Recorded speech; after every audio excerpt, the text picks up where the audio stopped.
India की तारीख का अब तक का सबसे बड़ा स्कैंडल सामने आया है और वो है अर्नब गोस्वामी की लीक चैट। मुंबई पुलिस ने अर्नब गोस्वामी की 1000 पेजेस की चैट को लीक कर दिया है। अर्नब गोस्वामी ये चैट किसके साथ कर रहा था, अर्नब गोस्वामी की ये चैट मुंबई पुलिस के हाथ कैसे लगी और इस 1000 पेजेस वाली चैट में हमारे लिए क्या अहम है, ये सब कुछ आज की इस वीडियो में हम डिस्कस करेंगे। तो आइए बढ़ते हैं वीडियो की तरफ।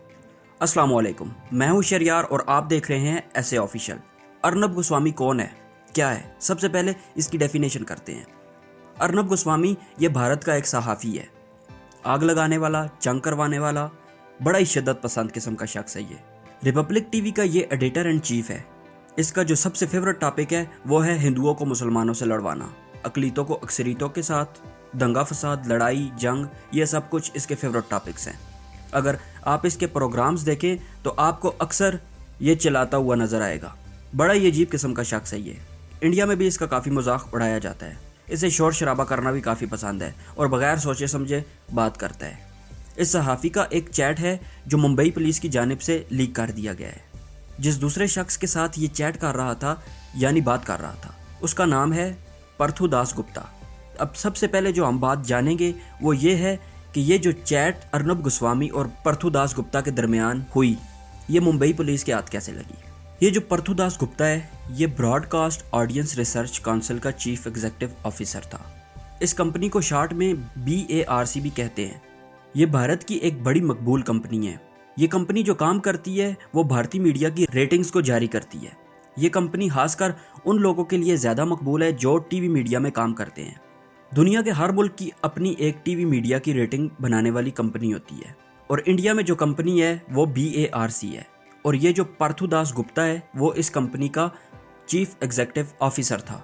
अब क्योंकि अर्नब गोस्वामी को रेटिंग्स चाहिए होती थी तो उसने इसके साथ ताल्लुकात बनाए हुए थे। इंडिया में पिछले साल एक स्कैंडल उठा और उस स्कैंडल में ये कहा गया कि ये जो रिपब्लिक टीवी है जिसका ऑनर है अर्नब गोस्वामी, उसमें कहा गया कि ये जो रिपब्लिक टीवी है ये ऐसे इतनी रेटिंग्स नहीं ले रही, ज़रूर कोई गलत तरीके से इसको रेटिंग्स मिल रही हैं। और भी कुछ चैनल्स थे जो गलत तरीके से रेटिंग्स ले रहे थे। तो इंडिया में इसके ऊपर एक केस किया गया तो मुंबई पुलिस ने उसकी इंक्वायरी को शुरू किया। मुंबई कमिश्नर के मुताबिक उन्होंने अभी तक इस स्कैंडल में 13 बंदों को गिरफ्तार किया है और उन 13 बंदों में ये परथू दास गुप्ता भी शामिल है। फिर मुंबई पुलिस ने अदालत में कहा कि हमारे पास सबूत हैं कि अर्नब गोस्वामी गलत तरीके से रेटिंग्स ले रहा है, किसी 2 नंबरी तरीके के साथ वो रेटिंग्स को हासिल कर रहा है। जब पुलिस ने परथू दास गुप्ता का मोबाइल फ़ोन लिया तो उसको रिकवर किया, यानी कि उसका डिलीटेड डेटा निकाला। और जब डेटा परथू दास गुप्ता के मोबाइल से निकाला तो उसने सबको हैरान कर दिया। जब पुलिस ने डेटा रिकवर किया तो उसमें से 1000 पेजेस के व्हाट्सएप चैट्स की स्क्रीनशॉट्स निकले जो उसकी बात हुई थी अर्नब गोस्वामी के साथ। इस तरह से ये वाली चैट पुलिस के हाथ लगी और पुलिस ने इस चैट को लीक कर दिया। अब ये जो चैट है 1000 पेजेस की, उसमें हमारे लिए अहम क्या है, हमारी उसमें दिलचस्पी की बात क्या है, अब डिस्कस करते हैं उस चीज़ को। इस चैट में पुलवामा ड्रामे के बारे में भी बातचीत हुई है और जो इंडिया स्ट्राइक करने आया था पाकिस्तान में उसके मुताबिक भी बातचीत की गई है इस चैट में। ये दोनों चीज़ें मौजूद है इस चैट में। लेकिन शुरू करते हैं जब भारत 26 फरवरी को पाकिस्तान में स्ट्राइक करने के लिए आया था। ये वाली जो चैट है ये 23 फरवरी 2019 की है और 23 फरवरी 2019 को अर्नब गोस्वामी ने परथू दास गुप्ता को एक पैगाम भेजा, यानी कि पुलवामा ड्रामे के तकरीबन 9 दिन बाद। अर्नब गोस्वामी कहता है कि नोट कर लो, कुछ बहुत बड़ा होने वाला है। इस पर परथू दास गुप्ता ने पूछा कि क्या दाऊद इब्राहिम के बारे में कुछ होने वाला है। तो आगे से अर्नब गोस्वामी कहता है कि नहीं जनाब, पाकिस्तान के बारे में कुछ बहुत बड़ा होने जा रहा है। अब एक बात नोट करें कि 26 फरवरी को इंडियन जेट्स पाकिस्तान में आए थे और ये बात उससे सिर्फ 3 दिन पहले की है। अब आप इस बात से अंदाज़ा लगा लें कि ये मोदी के कितना क्लोज है, कि इसको मिलिट्री सीक्रेट्स भी पता हैं। आगे मजीद परथू दास गुप्ता पूछता है गोस्वामी से कि क्या पाकिस्तान के ऊपर स्ट्राइक होगा या कुछ और। तो इस पर अर्नब गोस्वामी ने कहा एक आम स्ट्राइक से बहुत बड़ा होगा आपकी बार और इससे लोग खुश हो जाएंगे।